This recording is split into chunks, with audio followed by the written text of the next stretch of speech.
आपको बता दें कि लंबे अरसे के बाद खबरें ये आ रही हैं कि अब पाकिस्तानी फिल्में भारत में रिलीज होंगी, पाकिस्तानी कलाकार भारत में काम कर पाएंगे। 2023 में बॉम्बे हाई कोर्ट ने भी उस बैन को हटा दिया जो 2016 उरी हमलों के बाद से लगातार चल रहा था, जिसके चलते ना तो भारतीय कलाकार पाकिस्तान जाकर के परफॉर्म कर सकते थे या फिर वहाँ के किसी प्रोजेक्ट का हिस्सा बन सकते थे, और ना ही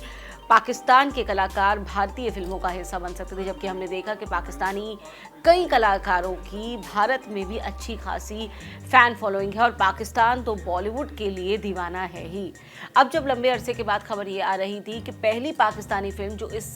लंबे बैन के बाद भारत में रिलीज होगी, और जिसके बाद जो सिलसिला है दोनों देशों के कलाकारों का एक दूसरे के साथ काम करने का वह शुरू होगा, वो थी the legend of Maula Jatt. Fawad Khan और माहिरा खान की ये film one of the top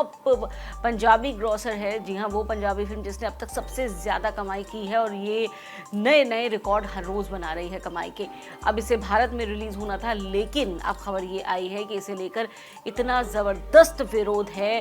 कि संभव नहीं लग रहा कि अब पाकिस्तान की ये फिल्म भारत में रिलीज़ हो पाएगी। खासतौर से एमएनएस ने इसे लेकर के स्पष्ट कर दिया है कि महाराष्ट्र में किसी भी कीमत पर कोई पाकिस्तानी फिल्म को रिलीज़ नहीं होने देंगे। राज ठाकरे ने ये स्पष्ट कर दिया है। एमएनएस के ही एक और नेता अमय खोपकर ने स्पष्ट कर दिया है कि पाकिस्तानी कलाकार अगर आते हैं तो उनके साथ वो व्यवहार किया जाएगा जो वो याद रखेंगे। और साथ ही राज ठाकरे ने कहा कि हम ये समझते हैं और ये सही है कि कला की कोई सीमा नहीं होती है, लेकिन जब बात पाकिस्तान की आती है तब ये तर्क काम नहीं करता है, क्योंकि ये वो मुल्क है जिसकी वजह से हमारे देश के जवानों को या फिर पुलिस अधिकारियों को शहीद होना पड़ा, अपनी जान गंवानी पड़ी। ऐसे में उनके परिवार के लोग जब ये देखेंगे कि वो मुल्क जिसकी वजह से उनके अपने इस दुनिया से गए वहाँ के कलाकार यहाँ आकर परफॉर्म कर रहे हैं या फिर उन्हें यहाँ पर प्यार और सम्मान दिया जा रहा है, तो ज़रा सोचिए कि उनके दिल पर क्या बीतेगी।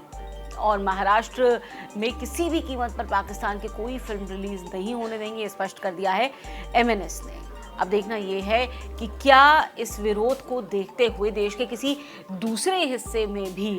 पाकिस्तानी फिल्म को रिलीज करने का रिस्क लिया जाता है नहीं, क्योंकि पंजाब ऐसा प्रदेश है जहां से खबरें आ रही हैं कि पंजाब में the legend of Maula Jatt release की जाएगी, लेकिन अब वहां पर भी विरोध के स्वर तेज हो रहे हैं। ऐसे भी देखना ज़रूरी है कि इतने साल के बाद बैन हटने के बावजूद क्या पाकिस्तान की ये फिल्म भारत में रिलीज हो पाती है या नहीं।